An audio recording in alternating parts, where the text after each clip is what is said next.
நாளில் வாழ்க்கை எங்கே எங்கும் ஓடி போகாது. மறுநாளும் வந்து விட்டால் துன்பம் தேயும் தொடராது. எத்தனை கோடி கண்ணீர் மண் மீது விழுந்திருக்கும்.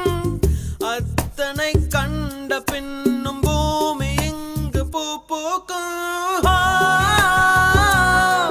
கருவாசல் விட்டு வந்த நாள் தொட்டு ஒரு வாசல் தேடிய விளையாட்டு. கண் திறந்து பார்த்தால் பல கூத்து. கண் மூடிக்கொண்டால்